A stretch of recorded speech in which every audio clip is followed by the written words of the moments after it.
All right, welcome to episode 77 of the Big Messy Bun. If you are tuning in on YouTube, you will see that I am not alone here today. I am joined by Martin Lockett. Martin joined our show last year in its premiere year as episode 31 of the Big Messy Bun. First thing I want to say to you is if you haven't listened to 31, go back and listen to 31 and then come back and listen to Martin, or listen now and then head back and listen to 31 because you will not want to miss it. Martin, welcome to the show. What a treat that you are here today. Thank you so much for having me again, Katie. I must have done something right the first time around if you invited me back. So it's an honor to be here. Looking forward to another great discussion. Excellent. It was an easy, I wanted you here for a couple of reasons. One is I've been watching your journey unfold further since we last spoke. And I really love when I see consistency in a human being. And like you had to create such consistency in your journey of recovery, not just sobriety, but in recovery. Your consistency is it's it's something, a superpower that I see in you now. And I've watched it unfold over the last year. And it's this month in particular, we are here at the Big Messy Bun talking about our mental health a little bit more.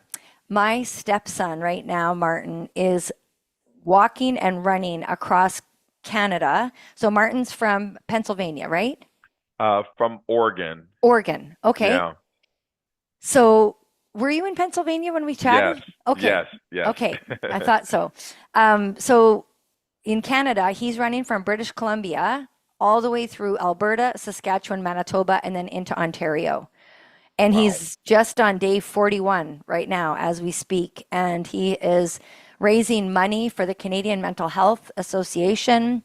And he was struggling with his own mental health and still does. And I think so many people do, Martin. And that was a big area that I felt that our listeners would benefit greatly by your expertise in this area, as well as your own experience, which led you to a situation that took place on New Year's Eve 2003. So I think we could open up, if you're okay with it, Martin, your story of that night and then kind of how things have transformed since then. Sure. And as you mentioned, obviously we delved into the story a lot deeper on that earlier episode, so I won't fully go into everything, but just to kind of give a recap. I struggled with really poor self-esteem that led to issues with depression when I was a teenager, 14, and dealing with things that teenagers deal with, right? Complexities and identity issues and needing to fit in and all those things. And it resulted in me becoming a full-blown alcoholic because I didn't know how to cope. Even though I had two very loving parents, I was ashamed to talk to them about these internal struggles that I had. And so I always, tell folks when I'm out speaking in high schools and things like that. I know we'll talk about that a little bit later, but I encourage these kids, whatever you're struggling with, reach out to the support system around you, the teachers, the counselors, your parents, the pastor, whomever you trust and can confide in. Reach out. Don't sit with that silence because I'm telling you, it gets heavier and heavier by the day. That was the case in my situation, resulted in me becoming an alcoholic, which, as you just alluded to, Katie, um, uh, led to a fatal DUI car crash on New Year's Eve of 2003. I was 24 years of age by this time and tragically killed two people and severely injured a third person. It was came after a day of, it's New Year's Eve, so we're drinking all day, partying all night, like a lot of young people do, not having a care in the world, thinking you're totally okay. Clearly, I was not. And so this was the result. And the real, pivotal point in my story came about 3 or 4 days later after this incident, and I'm just in my cell, just trying to wrap my head around everything that had happened days prior, and somebody had slid the state or statewide newspaper underneath my door. And I start to pick up this paper and I flip through it and I see my mugshot. And as I'm reading this article, I learned about my victims and their stories and their lives and who they were. And I found out that they were so two people passed away, one person was injured. The two people who passed away were in long-term recovery. One had 16 years clean, one had 17 years clean. They were very active in the recovery community in Portland, volunteering to help women get clean and sober. In particular, they work with women a lot.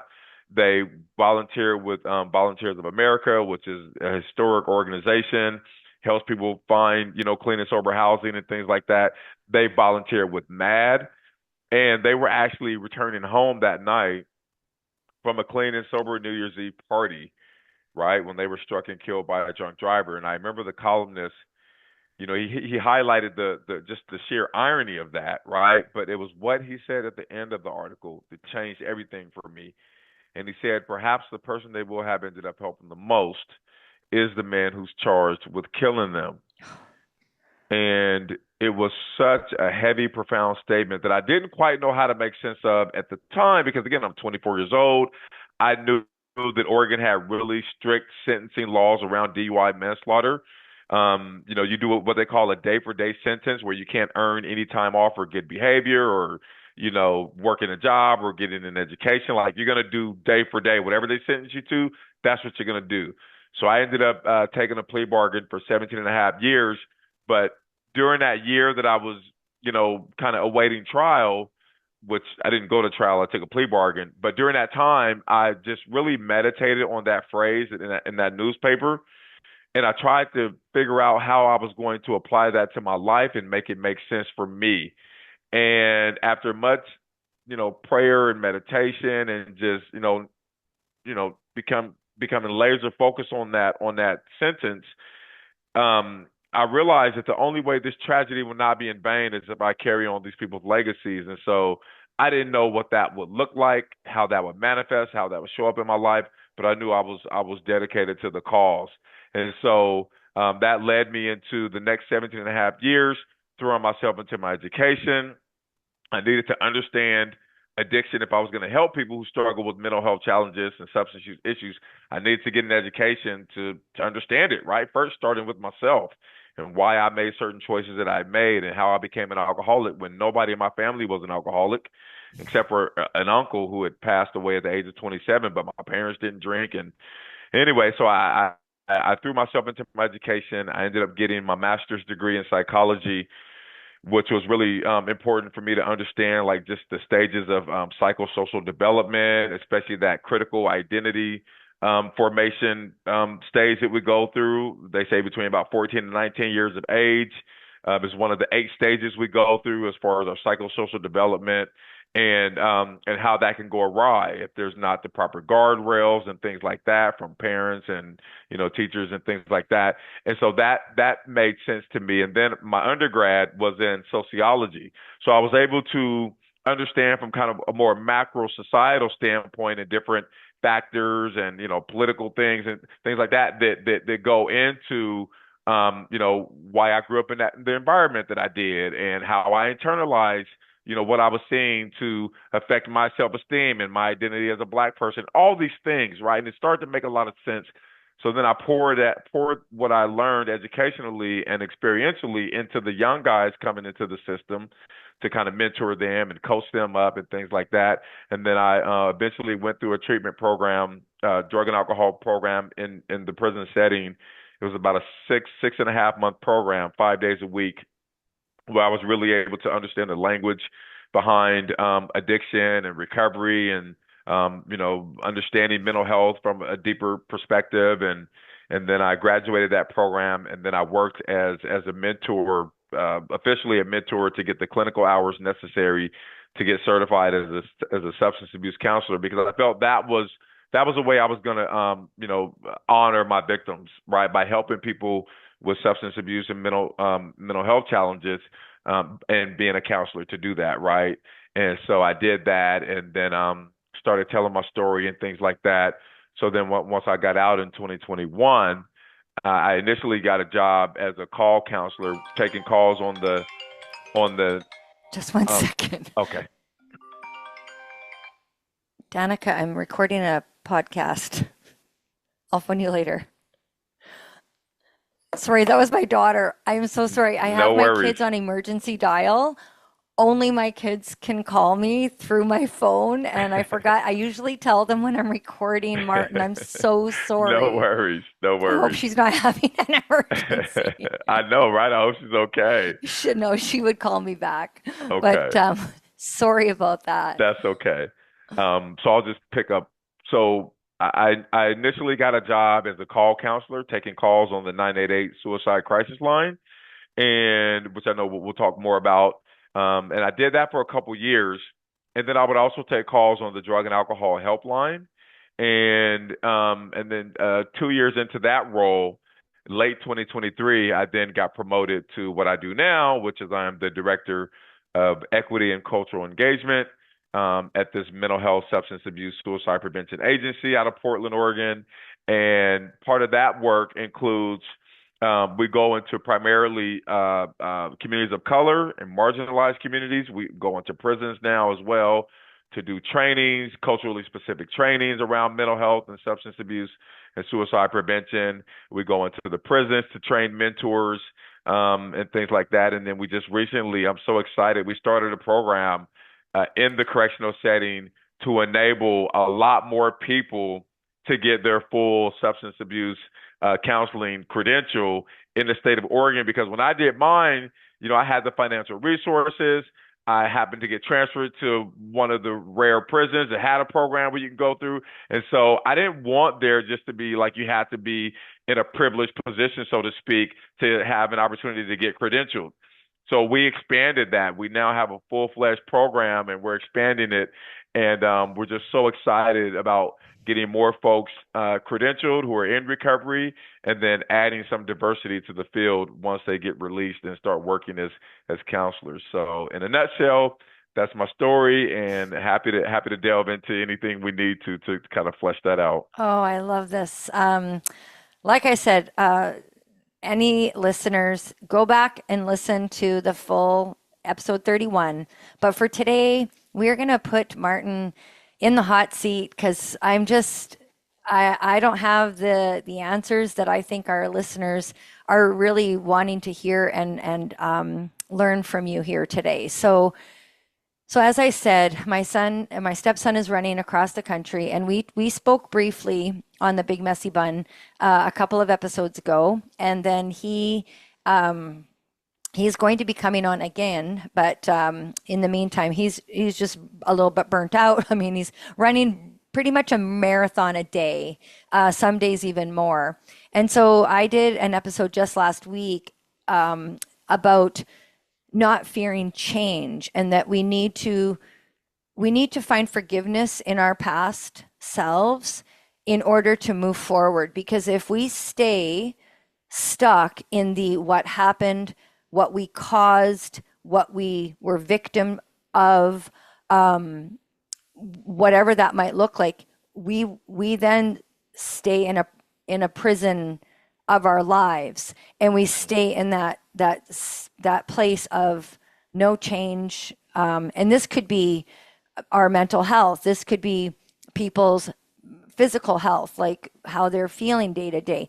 Could be your financial health. It could be your relationships. It could be anything that if you fear the change, and it's a bit scary. Change is scary. It's unknown, right? But what I said last week was what's even scarier is staying the same.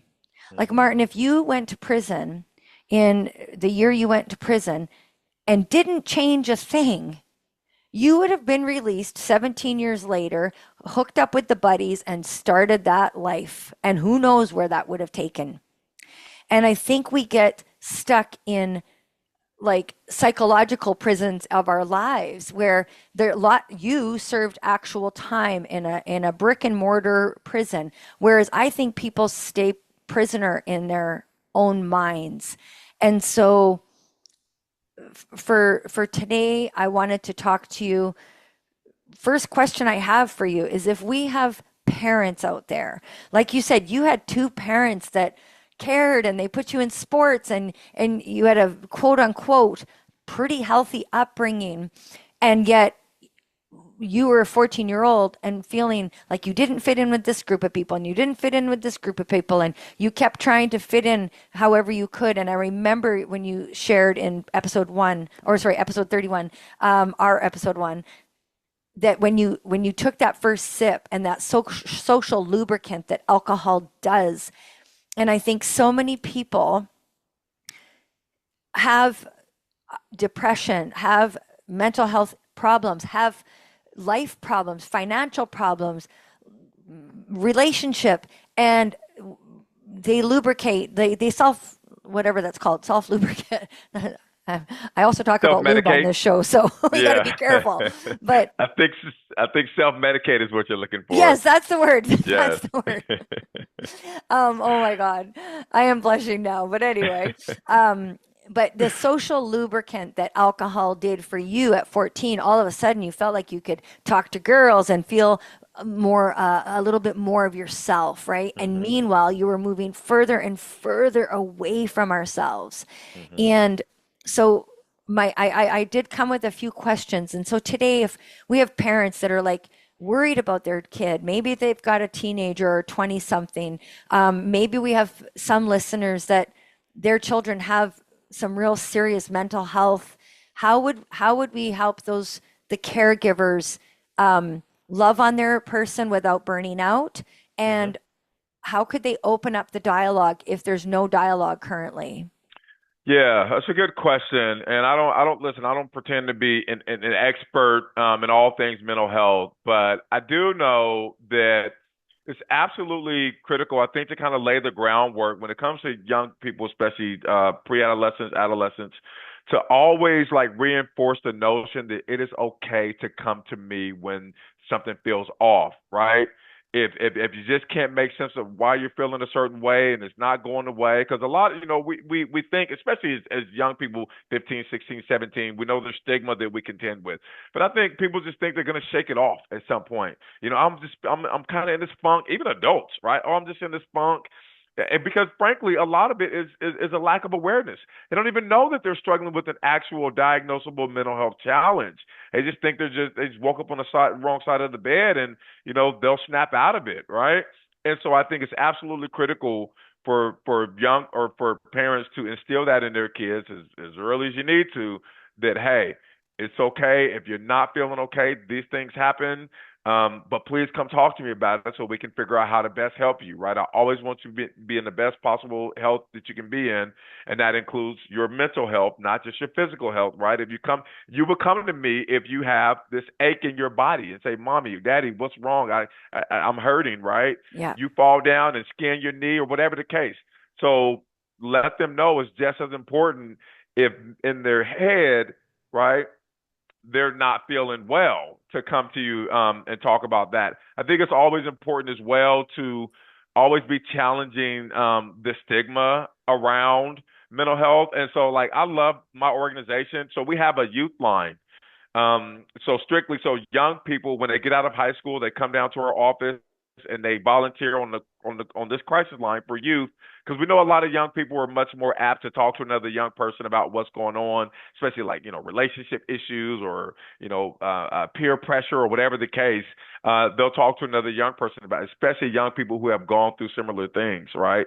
So we train up a bunch of young people. We do community trainings so young people can support young people. So I would also encourage those parents to find out what youth-led organizations exist in their communities, to get their young people connected, connected there.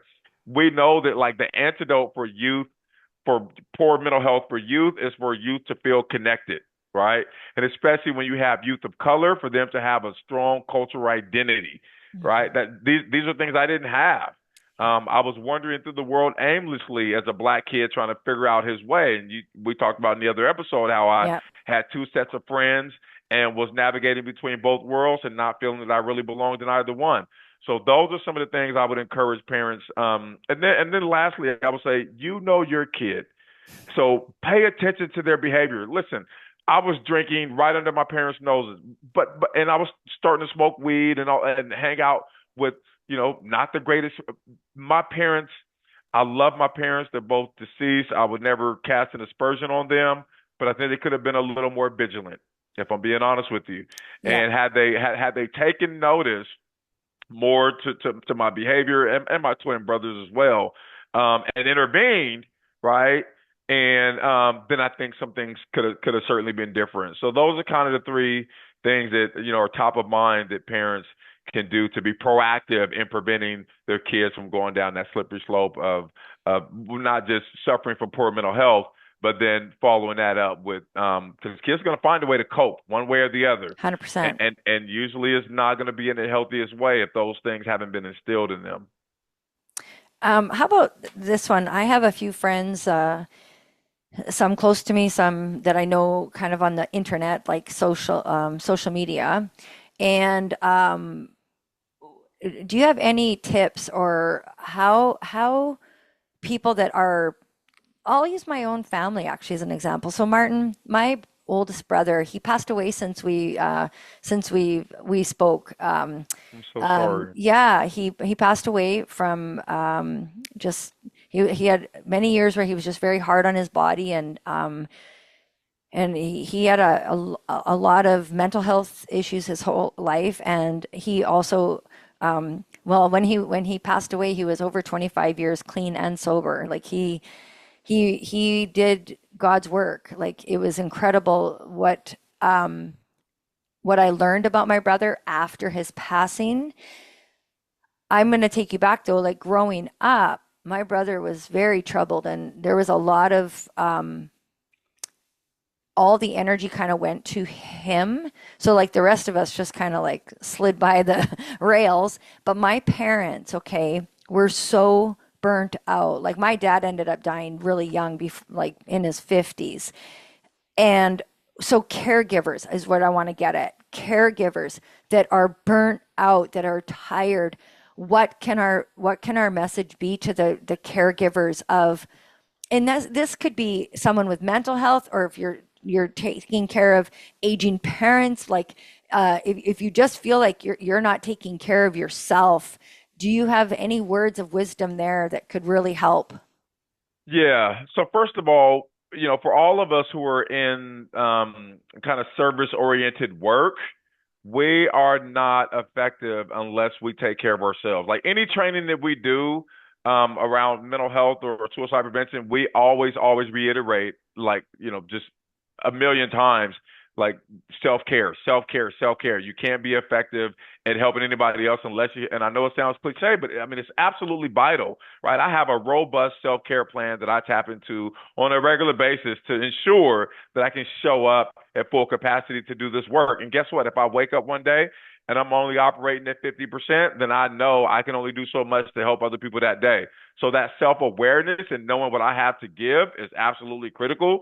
And don't feel compelled, like, there shouldn't be guilt around you setting a boundary and saying, "Hey, I can't give it today. I don't have it today." Right? Yep. Check in with me tomorrow. Maybe we can go get a cup of coffee and I'll hear all your problems. But I just can't do it today. I really got to pour into me.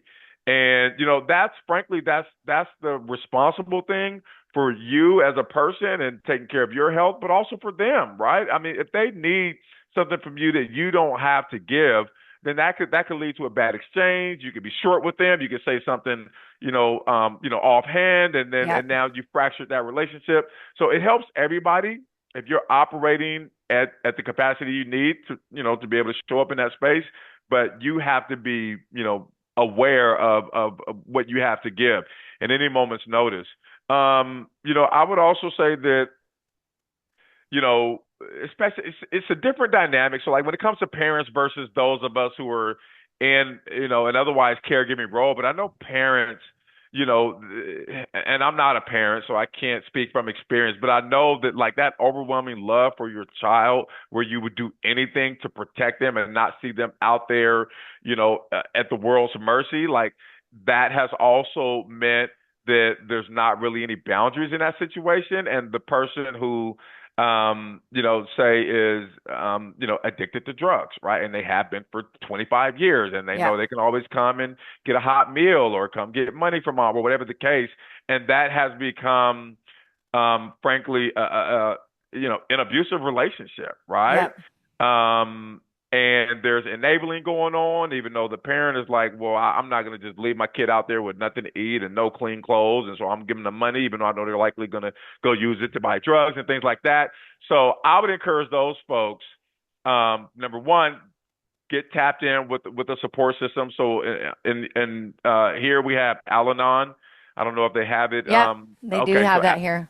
Al-Anon is always great. And frankly, you can literally Google, ever since COVID, you can Google what type of support group you're looking for, right?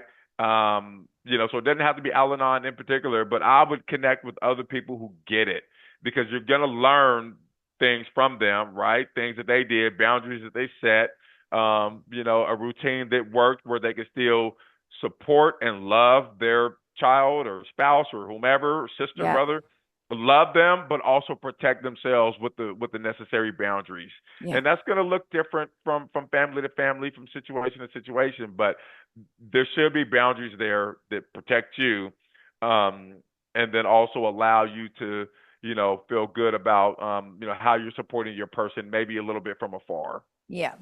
Well, that aligns with a lot of my messaging. As you know, I'm a big believer in you first, like, airplane mode, your mask first before you care for others. And of course, I talk a lot about physical, but I'm delving a little bit more into the mental health end of things.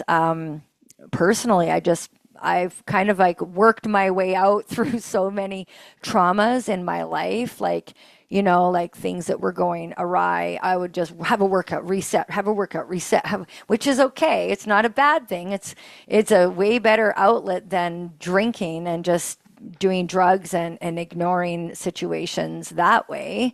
So I am realizing for myself, like part of it is just going through menopause and empty nest. I now have the time to recognize, holy shit, did I ever just plow through, a lot of different traumas and such that I now are starting to surface. I'm like, what the heck? So, understanding that. But the idea that we cannot pour from an empty cup is my biggest, it's a fact. You can't. And when you start, like you said, weakening, the caregiver gets tired and weak, and they may either do something irrational themselves or get really sick, and they then they're no good to anybody. Right. And so I feel that when you can find that for yourself, I always say self-care is the most selfless thing a person can do. Becoming self-aware, though, is a whole nother. Until you're self-aware of what is going on, it's hard to even know how to nurture yourself through the situation, whatever it is. And if it's long, sometimes we have short-term, not inconveniences, but life things come up that are temporary. We're going to get through it. It's going to be okay. And then you have some that are like years on end, on end, on end. And it takes a toll. It truly does. I saw it with my own parents, both parents unhealthy. That's partly why I am so on the other end of the spectrum.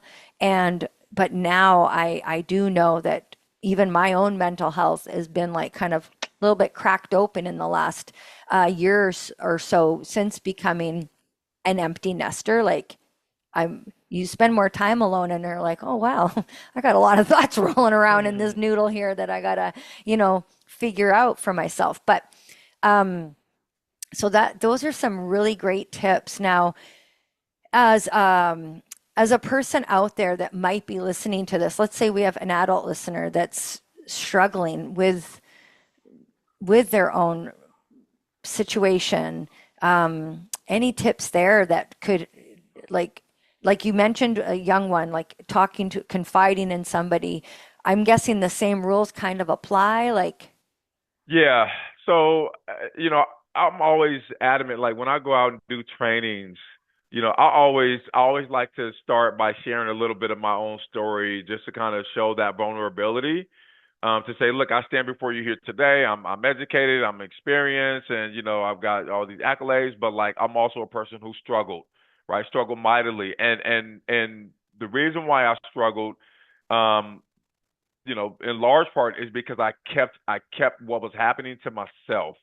I shouldn't have struggled for all those years as a young person. I should have reached out, and I know it is hard, right? I acknowledge that. I promise you, I acknowledge that. But I'm also promising you, you will not be sorry if you reach out, because I'm telling you, there are so many helping hands out there. There are people who literally get paid, right? Everybody in my organization gets paid to help you, but we also go into this field because we love it, Yep. right? We are natural caregiving people, service oriented people. And, you owe it to yourself, frankly, to not have to suffer, to not have to suffer in silence, to Yeah. have the quality of life that we all inherently deserve as human beings. And I know that, again, there's so much stigma. We think, as guys, especially, we think we're weak, or we're going to be seen as, whatever. And it's actually the opposite. You are strong and courageous if you speak up and speak out. And guess what? It gives other guys permission. It gives other people permission around you who are also struggling. If they see you and they're like, oh wow, like I know Ted, or I know, Susan, or whomever, right?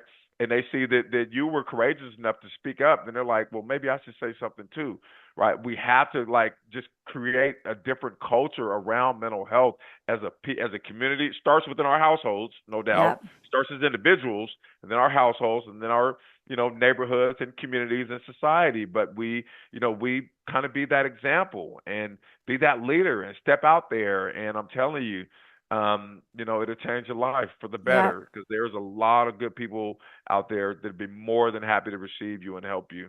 Yep. I hope our listeners hear that. If anyone is struggling, like reach out. I will link in the show notes the phone numbers that you have in the USA, and I'll also link Canadian numbers that people can call within our transcript of this podcast. There's a little section for notes, and I'll make sure that we add those in, because I think we I think when people are going through something challenging, and you said this at the end of, so I will share with our listeners that in preparation of Martin coming here, I re-listened. I mean, I've re-listened to the podcast several times, but I re-listened just recently, and you said some pretty profound things in there, as the fact that you have tips.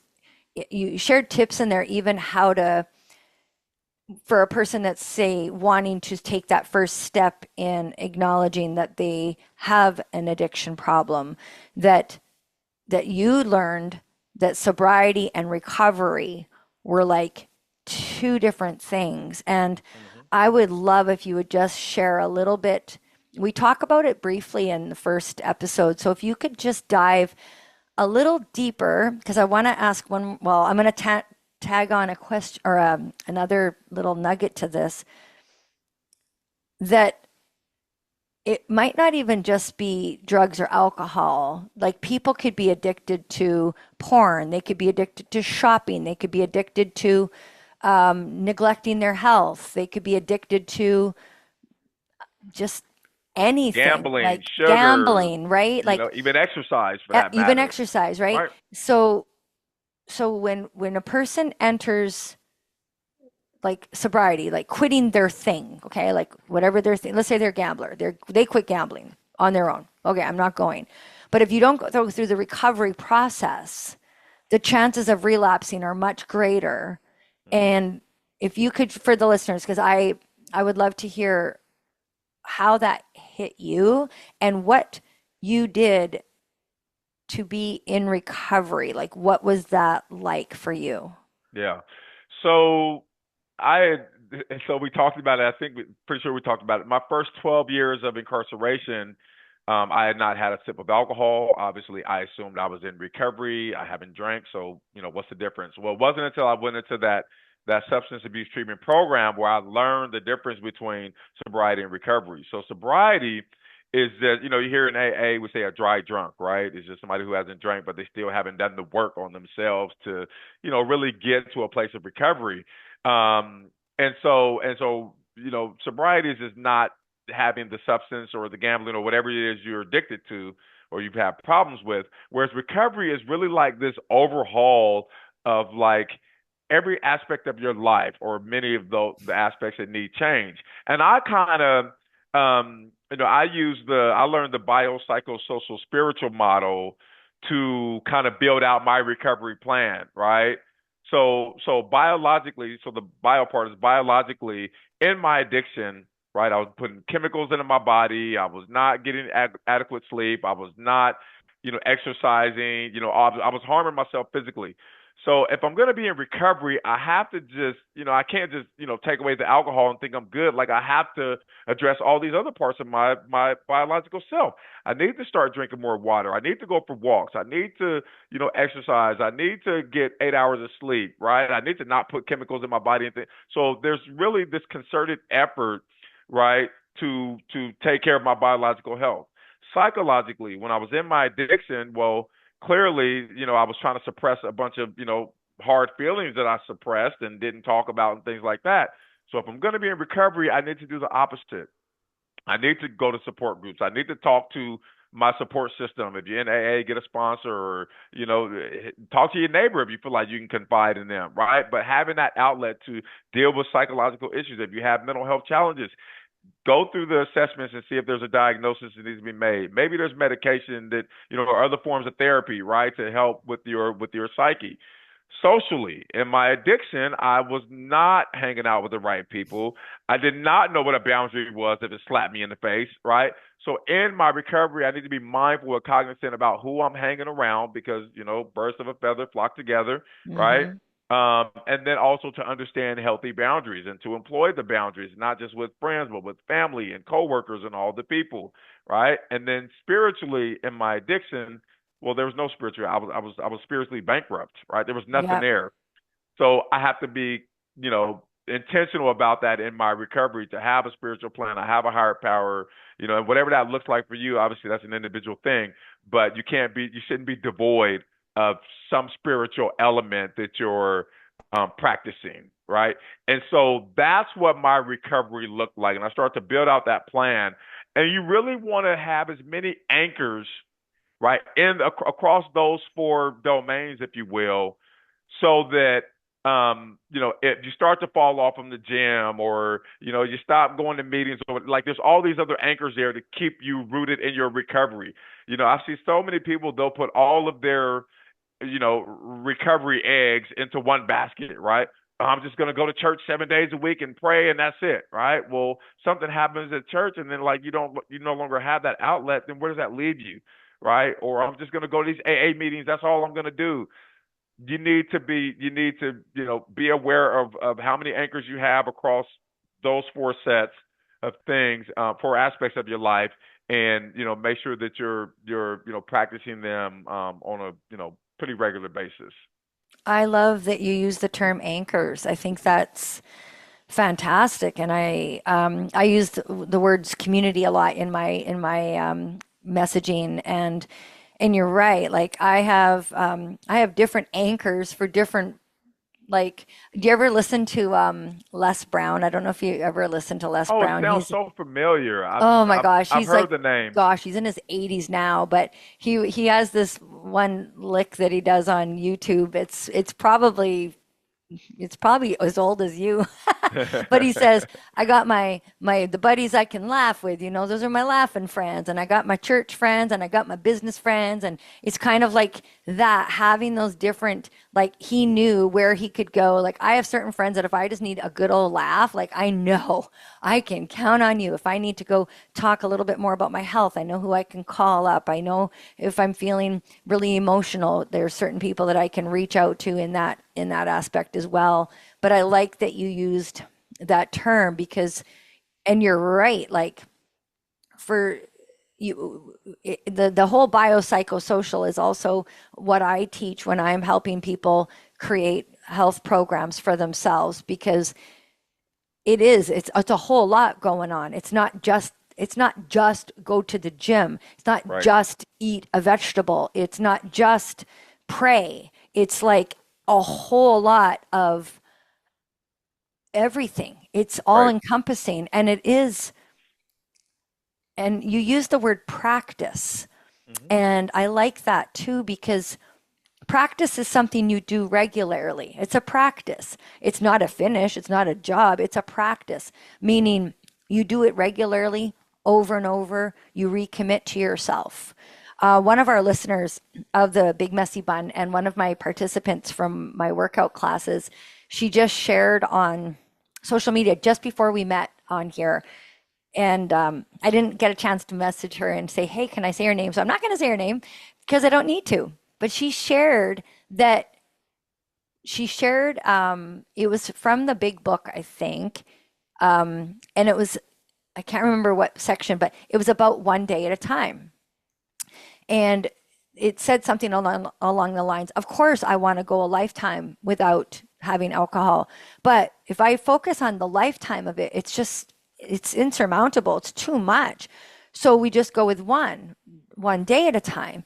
And I also use that when I'm working with clients. Like I'm like, you don't have to do 100 workouts. I just want you to do one. I just want you to start, and I want you to start with half of one if that's better for you.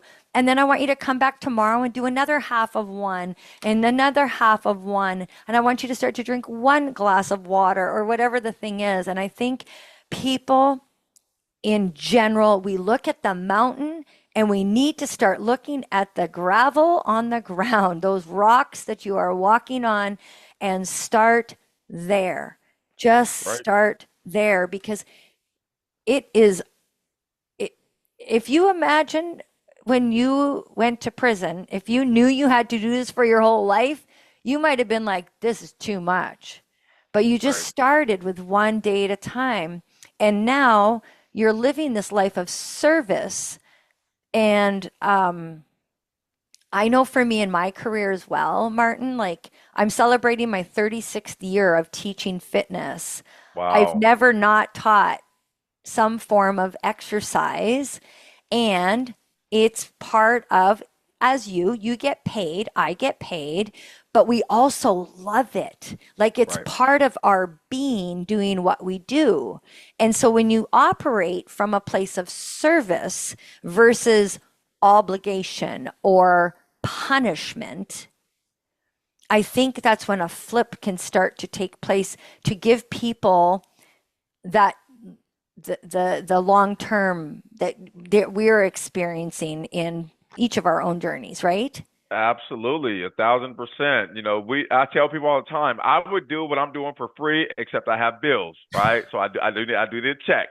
But I would do it for free if I was making rich. I absolutely would do it for free. And so when you do something that is intrinsically rewarding, like you want to show up, right? So many people roll out of bed and say, "Oh my God, I got to go to work today." And I roll out of bed, I'm like, I can't wait to go to work today. I get to go to work today. I can't wait to see who I'm going to help today or who's going to have a light switch off, go off because of something they heard in a training of mine or my storytelling or whatever the case.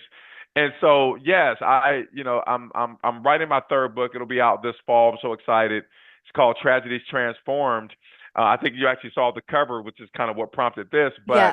But there's a chapter in there that it talks about post-traumatic growth strategies, right? There's all this research around, you have PTSD, but then how do people find a way to the other side?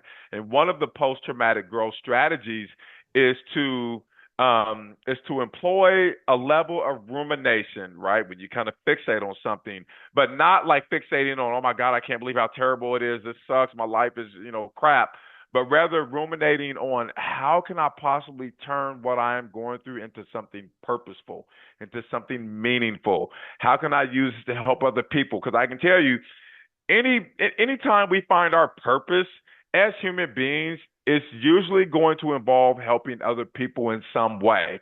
It may not be public speaking, it may not be running a fitness class like you, it may not be, whatever, but like it's going to involve, you know, service to other people. And so if that's our mindset, then that becomes kind of a growth mindset and we're able to turn that corner And then now we have something that fuels us. I mean, look at so many people who go through horrendous things in life, whether they were, suffered, burns all over their body in a house fire, or lose a child to gun violence, or, have, lose a limb in a crash. Like, they go on and create nonprofits to be able to talk to other survivors of burn, other Yep. burn victims, or, look to change gun law or whatever the case, right? They take the worst thing that ever happened to them and flip it on its head. Yep. And like that's what fuels them. And so again, it's gonna look different for all of us, but I would encourage folks, especially folks who are like maybe early in recovery, still looking to find, what their direction is gonna be and things like that. Like, you know, start to think about how you can deliver something to other people. I'm not saying it needs to be a million people, 1,000 people. It might only be one person, right? You Yep. do one-on-one coaching or whatever it is. But I'm telling you, you'll know when you found it because you're like, oh man, I can't wait to do that again, right? I cannot wait to go back there and be with these people or do this thing or, Yep. grow my skills in this way. And so that's what I would encourage folks to try to, really, really hone in on, especially if they're just coming out of, a life of, addiction or struggle or whatever the case. Look to use that to positively impact those Yep. around you.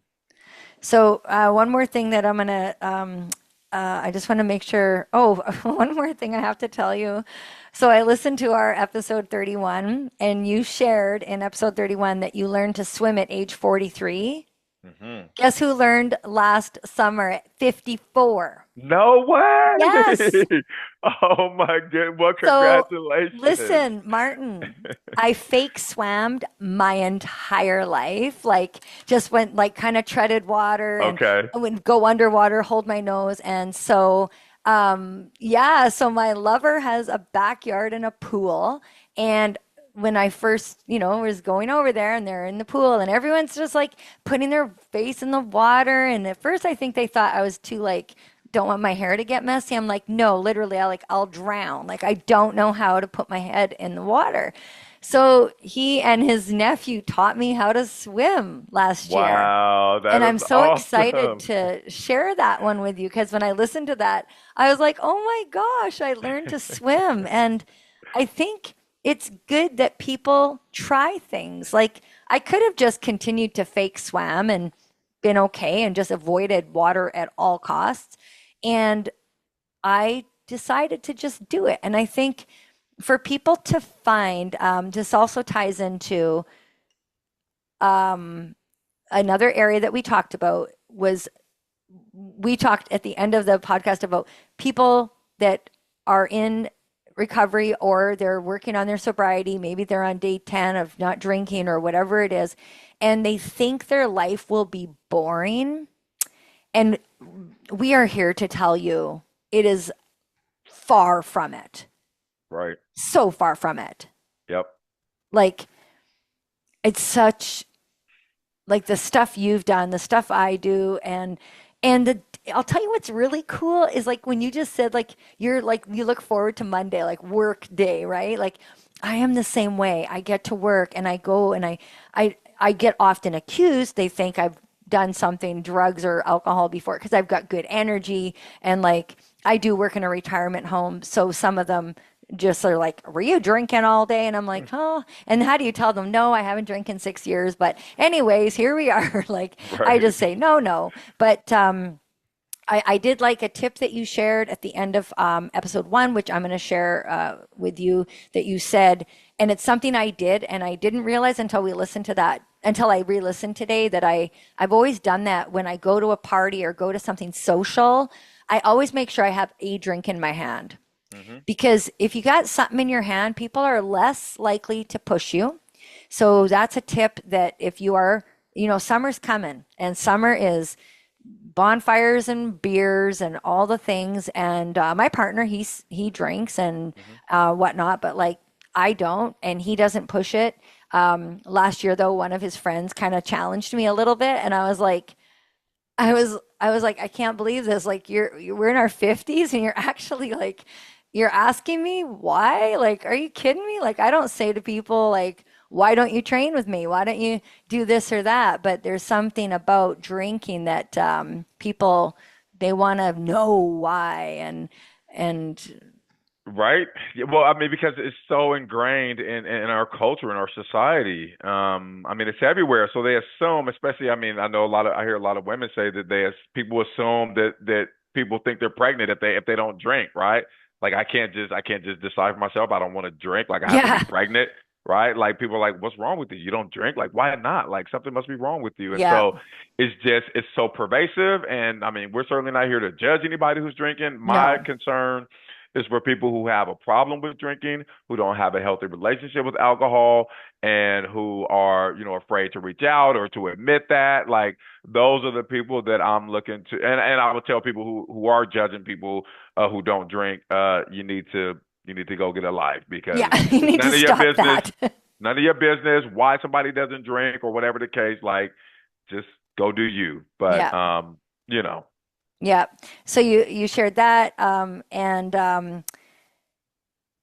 oh, sorry. I have so many notes here. I don't want to miss out on a question for you. I think we got all.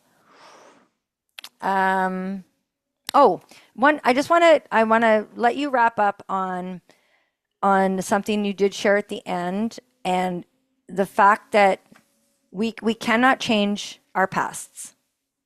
So I want you to just wrap up the podcast with we can't change, but you can change. Absolutely. I mean, what has happened, and we can either choose to kind of stay stuck, as you talked about earlier. We can stay stuck in that and kind of beat ourselves up, which doesn't serve us. It doesn't serve families. It doesn't serve anybody, right? It keeps us stagnant and stuck. Or we can choose to say, okay, that happened. I feel badly about it, but like, where am I going to go from there? Right? How am I going to use what I went through again to either help somebody else, just starting with myself, help my family, raise my kids better to not make the same, whatever the case, right? Make it make sense for you. But that's what I would encourage. And I'm telling you, it unlocks an entirely new world, perhaps one that you didn't even think you were capable of living, right? An entirely new life, especially when you give sobriety, give recovery a real chance. You just might be amazed at what you stumble into. So, um, Absolutely. I encourage folks to reach out. They can certainly reach out to me. I'm a pretty good resource gatherer. No matter where you live, I'm pretty good at finding, resources. So please reach out to me either on Instagram or through my website or whatever the case. I'm yeah, more than happy to help. One final question that just popped into my head because that reporter that wrote that statement that just stuck in your head and really was so pivotal, that palpable irony, he called it. Have you ever reached out to him or? Yeah, when I got out, I did try to reach out to that person. They were so hard to find. I did find them on Instagram, and they probably never even read the DM because they don't work for the newspaper anymore. So Okay. I wasn't able to go that route. Never heard from them on Instagram. So Imagine, like, I know. at the end of it was either end of 31. I also was like totally YouTubing you this last few days too, and we never know who we are impacting around us, negatively or positively. And it would be really neat. If that person could know that statement, that he might have worked on that, reporters say, oh, how can I write this best? And that just stuck with you. And Yeah, it stuck with me the first time you shared that with me as well. Like, you just never know what right. how we're impacting the people around us. So, Martin Lockett, what a pleasure to have you here today. And you guys follow Martin. He's on Instagram. You can. Do you want to just say your Instagram, your website, and your new book that's coming out in November? Sure. So the website is martinlockett.com, and my Instagram handle is at Martin L. Lockett. And then, yes, Tragedy Transformed, a practical guide for reclaiming your life after the unthinkable will be out on November 12th, and I'll be kind of doing a little circuit, podcast circuit, so folks can hear more about that as we get closer. Awesome. I'll have you back when your book comes out. We'll Please. have you back. And yeah, that's great, Martin. It's been an absolute pleasure to have you here. And I can't wait for this one to get in the hands of people. You're going to help so many lives here, and you always touch mine. And I just want to say thank you again for joining me here today. Well, thank you for having me, Katie. You're doing great work, and it was an honor to be here with you. Thank you. Episode 77, you guys, in the books. Share this episode. Share this with anybody that you think might be struggling. If they have a kid struggling, a friend struggling, if you're in your own addiction, just keep listening to this. Reach out to Martin. Find help. You're not alone. This girl is I always say this at my work. I'm like, I'm a silly girl, but as silly as I am so serious about people living truly their best lives, and we can't live them if we're not taking full care and responsibility for ourselves. So thanks again, Martin. And if you could just hang out after I'm just gonna like end the recording, and then I'd like to just say goodbye to you personally. Sure. So just 1 second. That's a wrap. Big Messy Bun, episode 77.